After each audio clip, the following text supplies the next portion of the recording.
Hey, what's up, everybody? Welcome to the GameQuest, the Volquest.com game day podcast. I am Eric Cain alongside Grant Ramey, Tennessee, and Kentucky. Getting going from Neyland Stadium Saturday night, 7:45. The kick on the SEC Network. Going to be a late one, and we'll see if Tennessee can win yet another rivalry game at Neyland Stadium. Here, already won back-to-back at home against Florida and Alabama. GameQuest is presented by our great friends over at Premier Garage of Knoxville, East Tennessee's #1 provider of custom garage flooring, cabinetry, and storage solutions. Be the best Tennessee fan this football season by ordering the Smokey Grey hybrid polymer floors today at premiergarageknoxville.com/Vols. That is premiergarageknoxville.com/Vols. More from Premier Garage Knoxville coming up later in the show. Grant Ramey, fresh off the second bye week of the season. Tennessee a chance to rest, regroup, try to kick their feet up a little bit and get back from some injuries, but also a couple work days last week, obviously trying to stay in tune and trying to take advantage, make the most of the bye week. Obviously, everybody remembers the last time Tennessee had a bye week. It did not have good results the first game out. The difference, though, that was on the road at Arkansas. This one's going to be back at Neyland Stadium in front of the home crowd. 2 bye weeks were weird. I don't know I guess this was done in the past at some point, but it's just I got so used to 1 bye week that it's just and they're somewhat close together. It feels like for Tennessee after having just had one on whatever date that was before Arkansas. From a content standpoint, though, we love it because it's another week of football season. That's true. It's another week to not have to deal with an injury report, but that's a different topic for a different week. You got to be way better coming off the bye. Obviously, I mean, you beat Alabama. That's what you had to do to kind of keep those playoff hopes alive. Now you want to keep that going, keep that conversation, be one of those teams. They're kind of all over the place in terms of predictions and projections and trying to figure out who has them in and out. But you kind of control your own destiny, like you guys were talking about on the Volquest podcast earlier this week. Like everything's in front of you. If you keep winning football games, you're going to be a playoff. You could go to Georgia and lose. If you win the other ones, you're probably you're going to be in that conversation as a playoff team or a bubble team or whatever. So there's just a ton to play for, and you're coming home and you're playing a team that Heupel's had success against the last 3 years. You need to continue that. You need to I don't know if it's a statement win, but you need to do some stuff that kind of gets you back on track. Maybe they took some strides in the second half against Alabama with this offense and the struggles we've seen recently, finally making some big plays when they really had to make big plays. You need to kind of pick up where you left off and kind of get some confidence, get some rhythm back. Yeah, kind of. You're talking about what's at stake here. Obviously, it's a conversation where some fans are probably just like, "Who cares? Just win the game in front of you." I hear you, but in this era of the college football playoff, I mean, it's a week to week thing, and things change, and percentages change, and scenarios change every single week, and so kind of what's at stake for this game. Yeah, you said it pretty well the other day or just now. It's win the game in front of you, and you're going to be remaining in great position for the college football playoff. We know what's coming up on November 16th, and I feel like some fans probably think we're just already assuming that's a loss. I mean, that's not the case, but if you win out, you control your own destiny. You're in the college football playoffs. You're probably in Atlanta at 11-1, right? If you lose another game, say it's Georgia or whenever, as long as you win every other game, you're still very much in that conversation. According to ESPN's Football Power Index earlier this week, Tennessee's number 6 ranked team in the country, 68% chance of making the playoffs. Tennessee has a number 18 remaining strength of schedule because Vanderbilt's been a pretty good ball club this year. Georgia's left remaining on that schedule. Tennessee's current strength of schedule, I don't have it in front of me. I want to say it's like somewhere in the 30s. That's why as weird as it is, like your best win is Alabama. You want Alabama to kind of look good. And I'm not saying as a Tennessee fan you should be a Bama fan. I'm not saying that at all. But we're in this weird time to where you kind of need teams that you beat to keep on winning. And Arkansas beats you, and so you'd like to see Arkansas win every other game left on the schedule. But this Football Power Index still has Tennessee at 10.3 wins, 2.1 losses as its projection. So Tennessee very much in the driver's seat, but a huge game coming up against a team, Grant, that you historically own, 26 straight from 85 to 2010. That win in Neyland in 2020 was the first one since 1984. Tennessee's won 8 of the last 10. What Tennessee was to Florida is what Kentucky is to Tennessee. I know not as much because Tennessee's won 2 of the last 3 over Florida, but it's one of those games that you expect to win. It's not always easy. I remember Will Levis threw it like 29 times before halftime in 2021. Tennessee scored 2 big plays for touchdowns in the first 3 offensive possessions, and that game came down to the wire. It was a close game last year. Tennessee blew the brakes off Kentucky at home in 2022 in dark mode. Maybe that's a sign to come. But it's always a game that means a lot, and this one means a lot for Tennessee for right now, and of course for the postseason aspirations that it aspires. It does, and it feels different this time around because Mark Stoops has done good stuff at Kentucky during his career, but it feels like they're kind of at a crossroads where they need to figure something out. They've lost 3 games in a row. They almost beat Georgia at home earlier this year. What was that, 13-12? Yeah. They went to Ole Miss and won when Ole Miss was ranked number 6. That was a huge win. And then they come back from that, and they've lost. They lost to Vanderbilt at home. They got blown out at Florida a couple of weeks ago. And then they lost to Auburn, who really couldn't get out of its own way all season at home by 14 last Saturday night. So it's a game that Tennessee's had a ton of success in over the years. I mean, over the last 100 years, it's always been a rivalry where Tennessee has won a ton of football games, one-sided rivalry. And Josh Heupel too, like you were talking about. That 45-42 game in, what was that, 21? Yeah. 21, is that right? In Lexington, They had the ball for like 14 minutes. That was one of the most insane games I've ever seen, like box score wise, final score wise. The domination 2 years ago when Tennessee brought out those black helmets, I guess that was for the first time seeing those. I mean, they've had a ton of success under Heupel against Kentucky, and you really got to continue that because you're getting a different version of Kentucky. It feels like they've been better, more talented, playing better when you've played them in past seasons. So now you're coming home. You need to get back on track a little bit. The defense has been elite all season. You assume that's going to continue to happen. Now, can the offense score points in the first half? Can they get off to a fast start? Florida scored 24 in the second quarter against this Kentucky team a couple of weeks ago. So Tennessee needs to get back to being that explosive Tennessee offense that Heupel has become known for. Yeah, I mean, again, we've said it several times this season. Like Kentucky, like who the heck are Kentucky? And we'll get into the stats and everything here in a little bit after we chat with VFL Ollie Lane, who's going to join the show in about 5 minutes.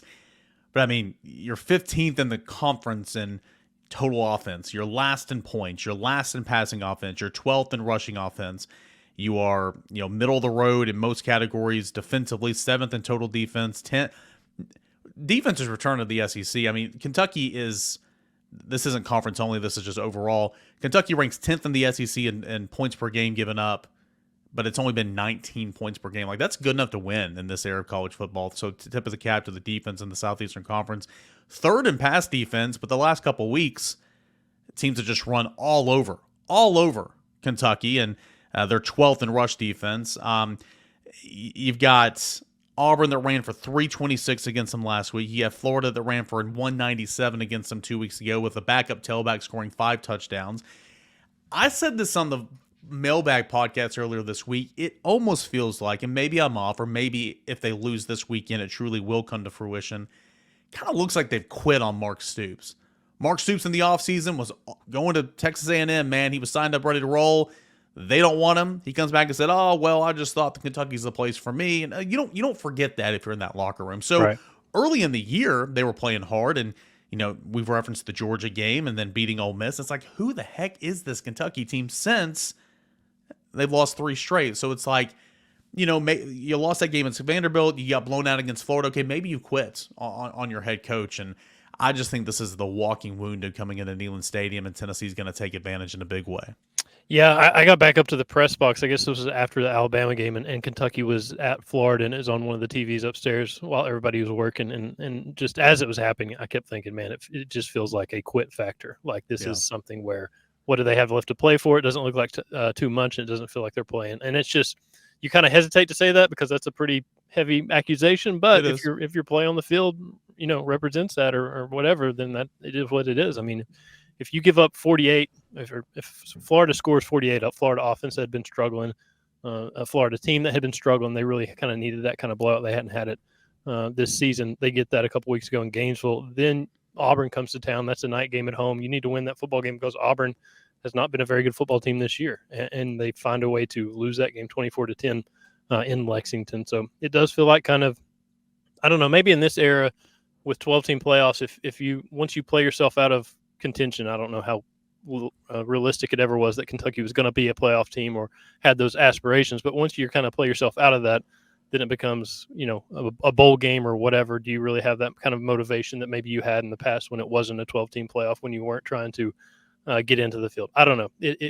But their play on the field certainly kind of looks like they don't have a ton to play for, and maybe they're not doing it. Now, they could come here and give Tennessee's offense fits if Tennessee doesn't get out of its own way and keeps missing on deep shots and all that stuff. But we'll see. Tennessee's offense needs to get some rhythm back, get some confidence, go back to moving fast, see some points in the first quarter, don't turn the ball over on the first possession, and get back to, scoring a bunch of points. Yeah, I mean, Kentucky right now is 3-5 on the season, 1-5 in Southeastern Conference play. They have 4 games remaining in the regular season. They've got to win 3 of them just to be bowl eligible. And I don't know how many 5-7 teams they allow nowadays. I mean, everybody gets a trophy, I guess. But I mean, 2 of those games remaining are at Tennessee and at Texas. Good luck with that. All right. like you're going to beat Murray State. Louisville's going to be a challenge, obviously. That game's at home. So this is your bet. And Kentucky's kind of having a lie in it right now. And we'll see. Again, I'm not trying to say that this is going to be a cakewalk and Tennessee's going to blow them out by 70. I think Tennessee could do that because I think Kentucky team is just not playing well. And this isn't a really good football team right now. But what an opportunity here for Tennessee to kind of get back and be who we all thought, at least offensively, Tennessee could be. I think this could be a big game for Tennessee, and we can kind of break that down as we continue to go on here with GameQuest and how that can happen. I do want to get to VFL Ollie Lane, get his thoughts on Tennessee recently with wins over Florida, with wins over Alabama, how it is playing against Kentucky, that rivalry, where that stacks up in the minds of a former Vol. All that and more is coming up next as we continue on here with GameQuest, Volquest.com. I do want to tell you about our friends over at Premier Garage of Knoxville. Premier Garage of Knoxville are for Tennessee fans that bleed orange and white. Do you use your garage as some sort of man cave, watching football throughout the fall, maybe even trying to escape from the family a little bit? If you're like me, I like to start my college football Saturdays, especially when Tennessee plays at night, escaping a little bit, watching game day in the garage, and maybe watching that start to the 12:45 game on the SEC Network. It's my place. It's your place. A place to kick back and relax a little bit and watch some football. Again, kind of a man cave situation. So here's a question for you. What better compliment for your garage, maybe a sanctuary of sorts, than Premier Garage of Knoxville's custom Smokey Grey hybrid polymer floor? Premier Garage of Knoxville is East Tennessee's leading provider for custom garage flooring, cabinetry, and storage solutions. If you go to premiergarageknoxville.com, I'm going to share my screen right now so you guys on YouTube can watch and see exactly what I'm talking about. That URL is premiergarageknoxville.com/Vols. You'll go to this landing page right here. Behind us, you can see the floor, speckled, orange, gray, white. It's beautiful. You can schedule a free in-home consultation right here. Name, email, phone, zip code, all that. You can see the floor. Look at this floor right here. And I have the sound muted this week, so that's good. But look at this floor. Look at the speckledness right there. That's gorgeous. That is gorgeous. You can be the best Tennessee fan you can be with that polymer floor right there. Smokey Grey Premier Garage. So go to premiergarageknoxville.com/Vols. Go ahead and get signed up today for a free in-home consultation, all that and more. Premier Garage in Knoxville, they only use company employees as opposed to subcontractors to ensure that you receive consistent craftsmanship and personalized attention. 15 plus years in business, locally owned and operated. Thousands and thousands of satisfied customers. Schedule, again, a free in-home consultation by visiting premiergarageknoxville.com/Vols. premiergarageknoxville.com/Vols for the Smokey Grey hybrid polymer floor. That is premiergarageknoxville.com/Vols. So really appreciate our friends over at Premier Garage Knoxville. And as always, we thank our friends over at PrizePicks for being a part of the show. PrizePicks is fun. Grant and I played a lot last year. We played some this year. You can win 10 times your money back this football season by joining up at PrizePicks. What is PrizePicks? Well, it's the largest independently owned daily fantasy sports platform in North America. Easiest and most exciting way to play DFS is just you against the number. So instead of battling thousands of other players, including pros and sharks, all you have to do is pick more than or less than 2 to 6 player stat projections and watch the winnings roll in. So again, you go to prizepicks.com and you make your grid, at least 2, no more than 6. And you're simply, of the projections they give you, like I said, you're just picking more than or less than. We love more than because we like to have some fun here on GameQuest. But that's all it is. You can mix and match as well. College football, NFL. They've got rugby up there. They got soccer. Grant loves the soccer. You got a lot going on over there as well. So it's not just college football. but it's so much fun, and it's a way that you can win a ton of money as well. And check out this deal we got going on right now, okay? PrizePicks, play $5, get $50 instantly when you put in that promo code VQ. Again, play $5, get $50 instantly when you put in that promo code VQ. It's at PrizePicks.com/VQ. Put in that promo code VQ, $50 once you play $5 in lineup. All that and more. It is at PrizePicks.com/VQ. Ollie, a couple big wins in recent weeks for Tennessee. Of course, you beat Florida, you beat Alabama. Maybe it didn't look pretty offensively at times, but a win over those two teams, that's something to celebrate. Tennessee 6-1, 3-1 in SEC play, right in the middle of the college football playoff conversations. At this point in the season, it's like, okay, far from perfect, but you kind of are who you are. A pretty good football team so far. What do you think of this football team through the first 7 games? Yeah, I mean, definitely not the ideal expectations that we all had for them, especially for the offense. But, when you look at the season and where they're at now, I mean, they faced a lot of adversity, especially with some injuries early on and just some different offensive struggles that they haven't been accustomed to yet. I think they've taken it in stride. They've done a really good job of answering the call. Obviously none of these games have looked great, but I mean, if you look at Florida and Alabama just separately, I mean, those are two big rivals. Those games never look clean. They're dirty fought games. And, it's just at the end of the day, thankful that we came out on top because those are the games that you don't ever really know the true outcome. What's it going to be before the game? Because, I mean, even though going into that Florida game, Florida wasn't a good football team, it's still Florida and Tennessee, and Florida and Tennessee is always going to be a tough football game. And the same with the third Saturday in October. But, looking back at that game, I think the offense had one of its best games, especially against SEC play, especially in that second half. And the defense just continues to hit all the expectations. And honestly, to me, it looks like the best defensive unit in the country right now. And so, I mean, I think that's helping us out a ton because that's something we haven't had in a long time is that successful, I'm going to get in your face and ruin your day defense. And it's helped us a ton. Yeah, it's hard to argue that, if you think they're the best defense in the country right now, it's certainly hard to argue that because they are playing that well. Number 1 stop unit in all college football. I didn't know what that stat was until earlier this year. And forcing 3 turnovers in the last 4 games from within the 5-yard line will get you there. I want to hit on a number of things, but offensive line play. I mean, it was far from perfect against Alabama, but at least for me, watching in real time, watching the game again, like a clear difference. That offensive line unit played much better against Alabama than it did against Florida. Why is that? What did you say? What did you see that maybe allowed that group to play better from Florida to Alabama? No, I do agree with you. I think they played their best game so far to date, SEC play-wise. And I think part of that pulls into the fact that the third Saturday in October is that's that meat of the season. That's what you look forward to the most, and everybody gets jacked up. And we always, if you look back at the past, I feel like our offensive line has always highlighted and played very well against Alabama in the past few years. And they did that again this past 2 weeks ago, and I think they did a really good job handling all the different looks and stuff that they were bringing to them and being prepared for anything that was coming. Obviously, still some mistakes here and there. You're never going to have a 100% perfect game, but I mean, they're cleaning it up. And I think this performance against that team is going to set them up as a confidence builder and motivation to say, hey, we can do this. We just played a really good team and performed at a very high level. We can continue to do this and keep this consistency throughout the rest of our games. Not that it had anything to do with the Florida or Alabama game specifically, but while I have you, I don't think I've done this on the record or not on the record, but on the show.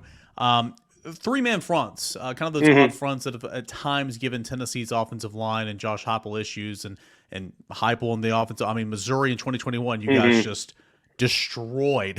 So it's not like it's always the kryptonite, but what are the challenges and that odd fronts or maybe a stack look from an offensive lineman that sometimes cause the offense to slow down a little bit? Yeah, so I mean, when you're looking at the structure of that defense, I mean, majority of the time it's going to be like either the 3-3 or the 3-2-6, and so you get into a structure where you've got 3 true D linemen, you've got 2 true linebackers, and then you've got a third body it's almost a safety, it's almost a linebacker, it's kind of in the middle, so he just kind of hangs in around the box but can drop into coverage super quick. So I mean, as you're an offensive lineman, you've got now your center most of the time is going to be singled up on that nose.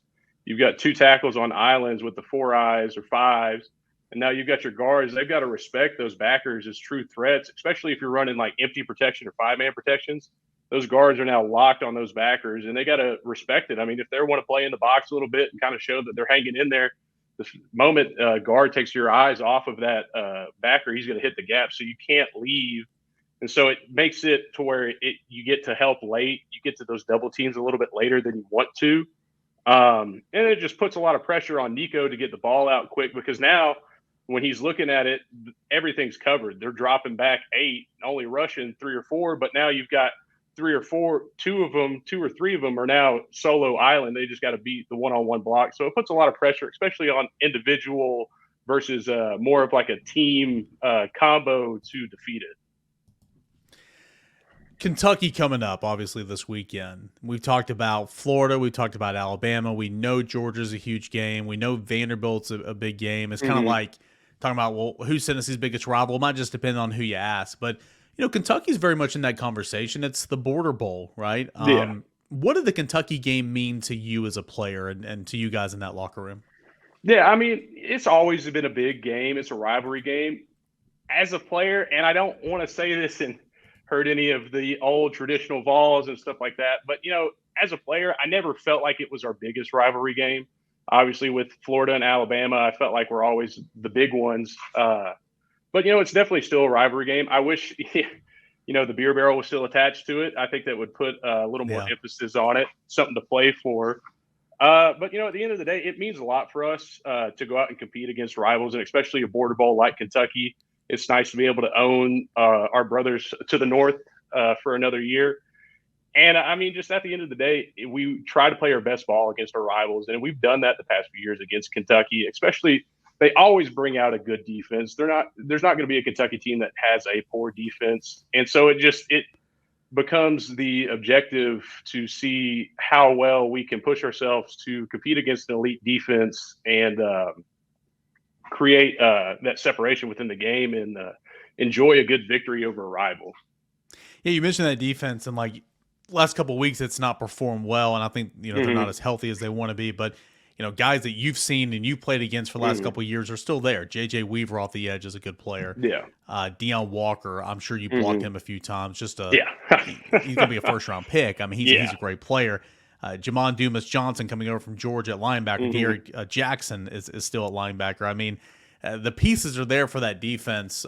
It's just typical Mark Stoops, right? Mark Stoops likes to play big boy football, slow the game down, play good defense, run the football. It kind of looks like this again is a typical Mark Stoops defense that you better come to play, because I don't care what it says on paper. They're coached well on that side of the football, at least.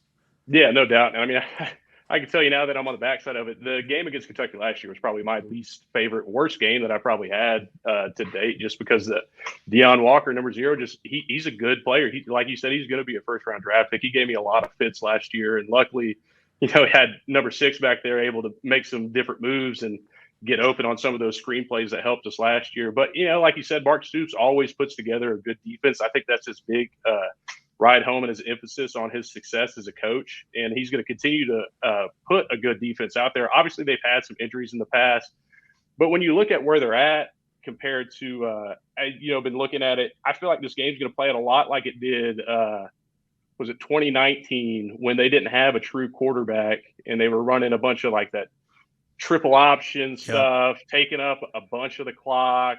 And, I foresee that's probably what their game plan is. Keep the ball out of our hands, keep running the clock offensively, and try to keep the defense off the field as much as possible for them, because that seems to work for them. That seems to be their game plan of how they've attacked us in the past when they've had super, super bad offensive issues. And this is another year, another case where their offense is almost not even existent.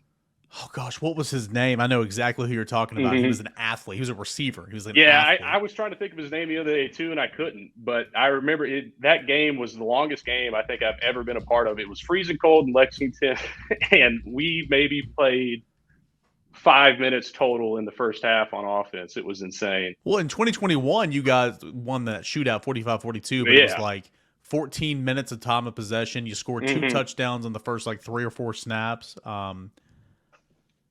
Oh, what is that guy's name? Oh, no, where is he? Hold on, I'm looking it up right now. Lynn Bowden Jr. Yes. So in 2019, Tennessee wins 17-13 in Lexington. Lynn Bowden Jr., who's a wide receiver athlete, goes 4 of 7 through the air, 25 yards. Wow. He rushed for 114. C-Rod rushed for 81. Kavari's Smoke rushed for 60. I mean, they can always run the football, but 4 for 7 in a Southeastern Conference football game. Yeah, it's pretty crazy. That is wild, man. I know you haven't watched every single Kentucky game, and I've got stats here, listed on a notepad, but that doesn't always tell the story. But you see a Kentucky team that, battles Georgia, loses by a point, like 13-12, goes on the road and beats Ole Miss, and a month or two in the season, they're sitting at 3-2. And it's like, okay, well, who is this team? Is it good? Is it bad? And then since it's lost 3 straight. Yeah. And it's kind of weird to kind of figure out who Kentucky is. Like, I talked about this with my co-host here on the show. Like, it's a heavy accusation to say it looks like that team's quit, but it kind of looks like that team's quitting a little bit. What do you make of Kentucky? Because earlier they were a little hard to figure out. Right now it just looks like a bad football team. Yeah, I mean, like you said, looking at them early on, especially when they got that win over Ole Miss, and after the close game against Georgia, I'm like, all right, this is a good football team. They just had a couple bad breaks, and they're starting to put it together. I think where they're at now is the injury bug's starting to hit them hard. They're not having some of their key guys to be able to play all 60 minutes of the game, and they really need that to be successful, because I don't know if they really truly have quality depth over there yet. I think that he's done a lot to try to rebuild a roster over there and get the pieces that he wants, but I don't know how much of that has been getting development guys in there and not getting them fully developed yet to where they're ready to get out there on the field. I wouldn't say for much, because putting out there like a team's quitting is always kind of like like you said, super critical, harsh comment. I wouldn't say it as much as like they're giving up on the season, but I think it's got to do with the adversity of just having injuries and not having 100% health all across the board. Yeah, that's fair. I mean, obviously not a healthy J.J. Weaver or Walker. I mean, those are 2 studs on that front seven, and could have been a reason why Auburn ran for 326 yards against them last week. Ollie, we'll see what happens this weekend, man. Kind of how you thinking this game's going to go? Maybe a score prediction, or maybe just what's your thoughts on Tennessee and Kentucky this weekend? I think it's going to be a really good game. Like I said, I feel like some of it was going to play out a little bit like 19 from the Kentucky side. They're going to try to hold the ball, I think, and force us to be on defense for majority of the game. However, I think, not to be mean, but I think whoever gets to 21 first is going to win this football game. I don't know that it's going to be super high scoring. I'd say maybe 28-14 is a good little middle ground. I don't think it's going to be close at the end, but it'll be a hard-fought battle for majority, maybe at that mid-third quarter when we start to kind of get some space and you see them wear out and tire out. Yeah, I can see it being a close, hard-fought football game for a half or 3 quarters. And then you hope, Tennessee's clearly a better football team. You hope that offense can kind of come alive there at the end and score some touchdowns late. So, Ollie, as always, man, thanks so much for your analysis, your thoughts, and bringing kind of a different perspective onto us here for us football fans. You've done it. You did it as recently as last year. Yeah. So appreciate you as always, man. Yeah, no problem. Thanks for having me on. Awesome stuff, as always, from VFL, Ollie Lane, who's played in this game 5, 6 times, however many years he was here at Tennessee. He was here for a while. He's got a lot of memories of this football game. He knows what this Border Bowl means, and he knows what winning football is on the offensive side of the football, and hopefully Tennessee kind of gets back to that, Grant. When you look at Kentucky specifically, let's kind of break down the personnel a little bit. I mentioned it earlier. It's not impressive offensively, just a really bad football team. Last in passing, last in points, 15th in the conference. In total offense, they turned it over 11 times. Who's Kentucky going to start at quarterback? Some of the chatter, and we'll see as the week continues on. We record this a few days before game day. They might go with Gavin Wimsatt, the former Rutgers starting quarterback who finished the game after halftime for Brock Vandergrift when he was benched against Auburn last week. His numbers are not good. 8 of 20 passing on the year, 2 interceptions, 93 yards. He has run the football 42 times on the year. He's got a couple of touchdowns. Brock Vandergrift has not been who they thought he would be, the former 5-star coming over from Georgia to Kentucky. 6 touchdowns, 5 picks, 1,200 yards passing, 57% completion. It's not been good. It's not been good at the quarterback position for Kentucky. I don't know who they're going to start. I think they'll play both. And honestly, Grant, it shouldn't matter for this Tennessee defense. No, it shouldn't. And this is not a place you want to be, certainly, if you're Kentucky. Quarterback questions at this point in the year, lost 3 straight. Those offensive numbers that you're talking about in the SEC, 15th, 16th, 12th, whatever they are, as low as they are, as struggling, obviously, as much as they are. Did they score after halftime? Wasn't that game tied at 10-10, Auburn Saturday night? Yeah, I don't think they scored. And another thing, in conference games only, they've had 8 touchdowns in 6 games. 8 touchdowns, 6 games. I mean, it doesn't make sense much to me to change from the passing numbers that you just referenced, but at the same time, if the kid's going to run and if he gives you something a little different to look at with his legs, then I can understand it, or I could at least understand mixing quarterbacks and trying to, give defenses something else to look at. But, man, November, whatever it is, second, lost 3 straight, quarterback questions, fans, kind of moving on from the head coach. It's not a place you want to be, and it's a place where you go to Knoxville 7:45 against a Tennessee defense that hasn't given up more than 19 points in a game this season, which is an absurd stat. And they just kind of keep. How many times have they turned people over inside the 3-yard line? It feels like every other week. And 3 of the last 4 games. Yeah, it's just crazy to watch what this defense has done. And here comes a Kentucky offense that is limping into this game that's got quarterback questions. You would assume this Tennessee defense just kind of picks up right where it's left off all season. Couple of running backs who aren't horrible, especially when you look at the yards per carry. A combined 6 rushing touchdowns from their top 2 guys. But here's the difference. Like so many times, Grant, Kentucky's been great defensively, sound offensive line. They've gone out and tried to get a difference maker quarterback the last couple of years. But they've always had a really good run game. Benny Snell, C-Rod, of course, last year with Ray Davis. Smoke, they've had a lot of good tailbacks lately. That's not the case this year. So you got an offensive line that gave up 22 sacks altogether in 23.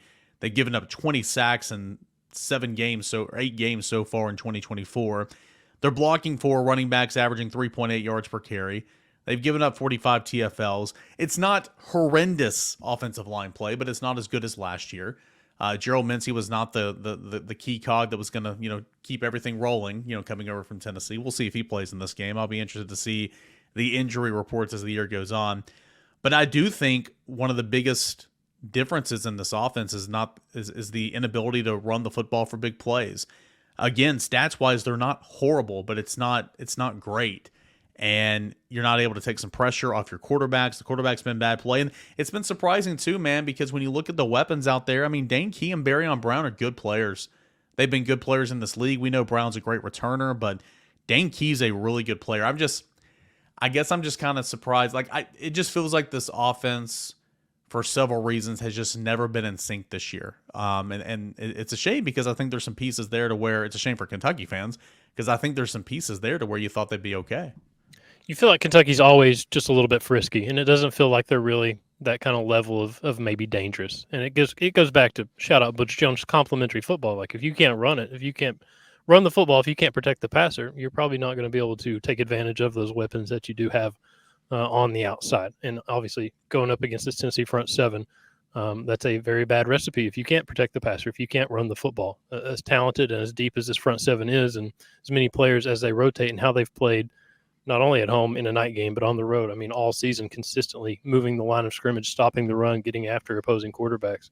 Like this is not the situation you want to be walking into if you are that Kentucky front, whoever plays quarterback, whoever's running the football. Like it's a tough task against this Tennessee defense for anybody, it feels like at this point.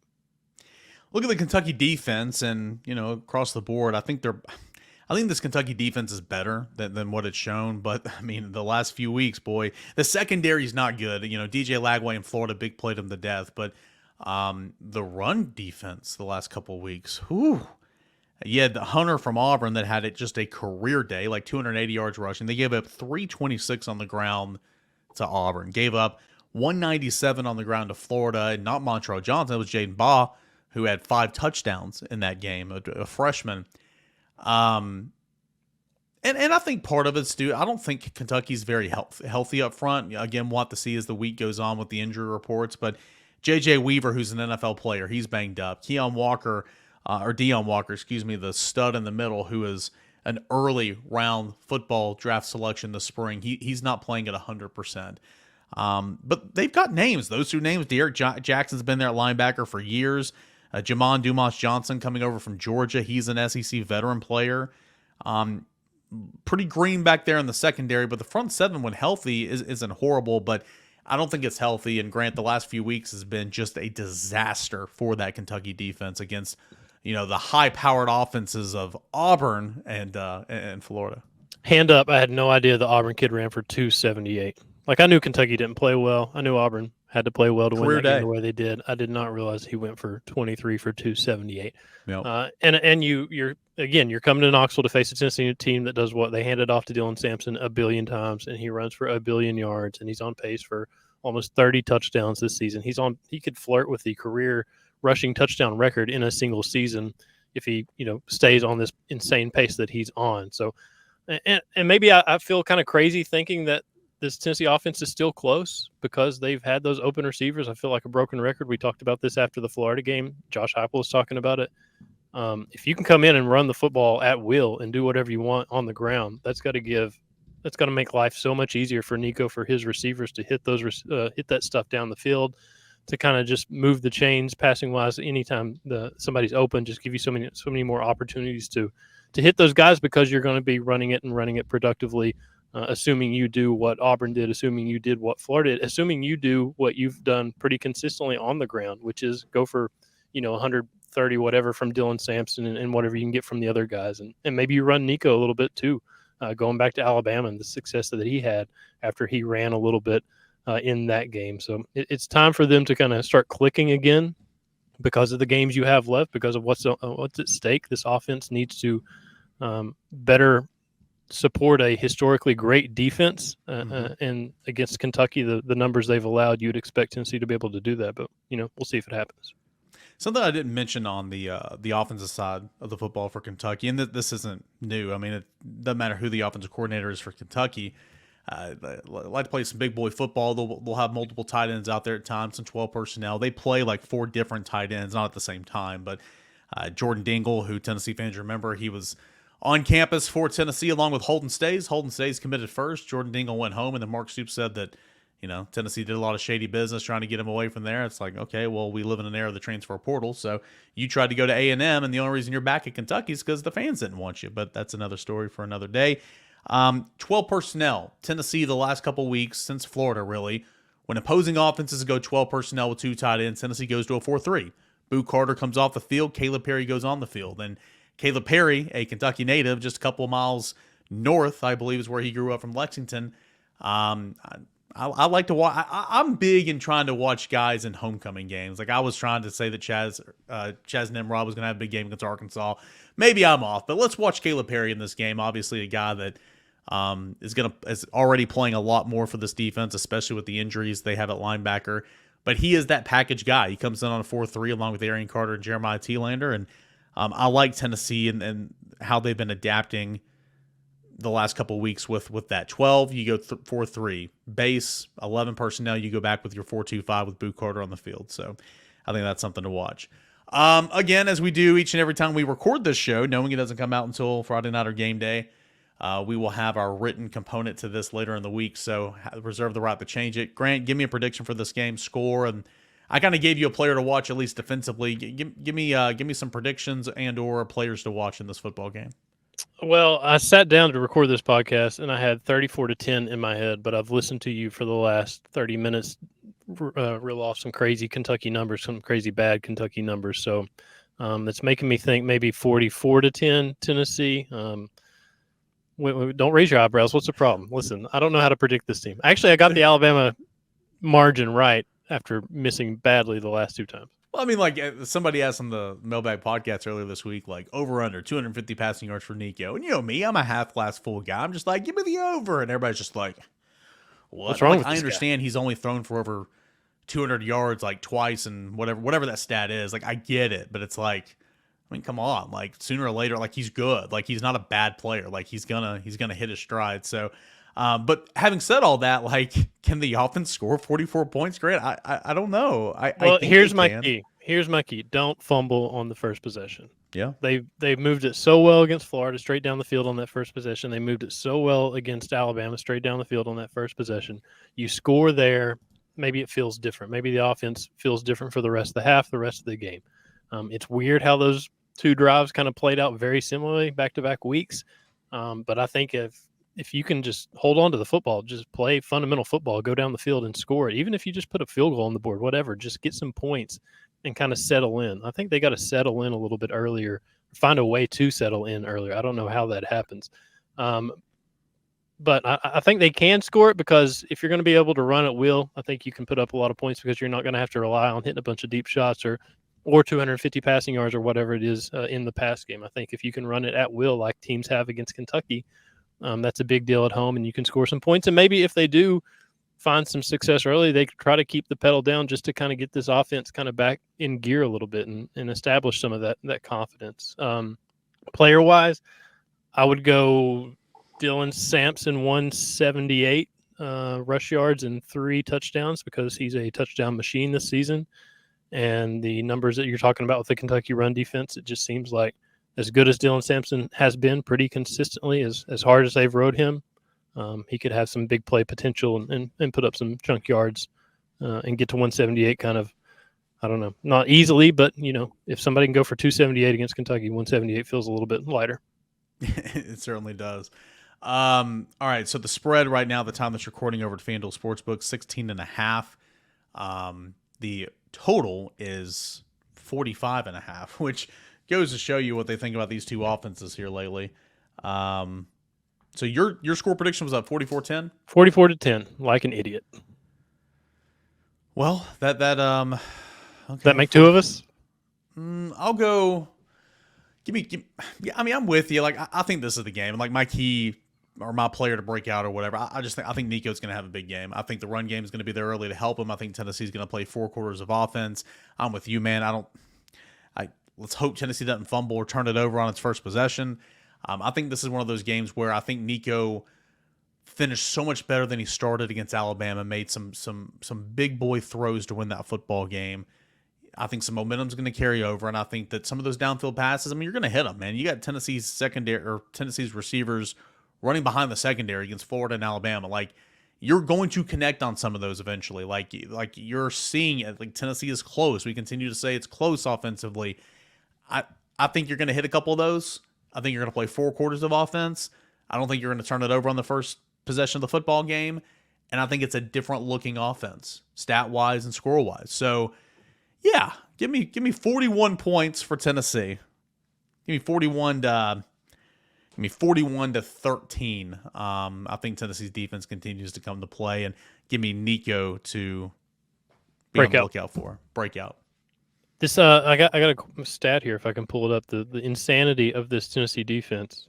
Todd Furman, did you see this stat? Actually, let me find it. This is good. This is good podcasting right here. Yeah. Tennessee's the only team in the country that has not allowed an opponent to go over 20 points this season. They're the 5th team in the SEC since 2000 to hold each of its first 7 opponents under 20. The previous 4 all won national titles. Heyo. 2003 LSU, 2011 Bama, 2012 Bama, 2021 Georgia. Now, I don't think no. Clearly, Grant is saying national championship or bust. I heard it. You heard it. I mean, that's what you're saying. Somebody page Logical Larry. The ceiling is a national championship. Todd Furman just confirmed it. I love that you will not let that go. Who, me? Yeah, you. I'm just shouting out Larry. He called it. Oh, fun times. Listen, you just post this YouTube at 7 a.m. We'll be fine. Yes, 7:29. I'm gonna go.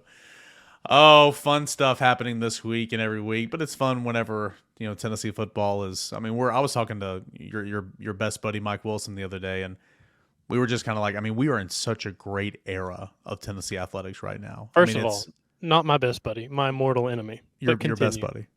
Your best buddy. Mortal enemy. Continue. What is it? Mermaid Man and Barnacle Boy? That's you guys. I don't know who's who, but worst enemy. That's you guys. It is incredible how great Tennessee athletics, this era that we're in right now. I mean, football is winning big games. Baseball just won a national championship. Basketball, Elite Eight. you feel like you're on the up and up. And Lady Vols, I mean, look at the non-revenue sports and what golf's doing and track and field. And it's been fun right now. It's been fun. Of course, we have it all over at Volquest.com. We'll have coverage for you leading up to kickoff, during the game, on just an awesome game thread. I encourage you guys to get in there and hang out with us. And, of course, we'll have post-game coverage all Saturday night and Sunday. And we'll see if Tennessee can improve to 7-1 and 4-1 in SEC play and continue to be right in the thick of it for the college football playoff race. Big shout out to our friends over at Premier Garage of Knoxville for being the presenting sponsor of this show. East Tennessee's #1 provider of custom garage flooring, cabinetry, and storage solutions. Be the best Tennessee fans this football season by ordering the Smokey Grey hybrid polymer floors today. That's at PremierGarageKnoxville.com/Vols. Premier Garage Knoxville.com/Vols. For Grant Ramey, I am Eric Cain. Appreciate you guys so much for being here and listening to us here on GameQuest, Volquest.com.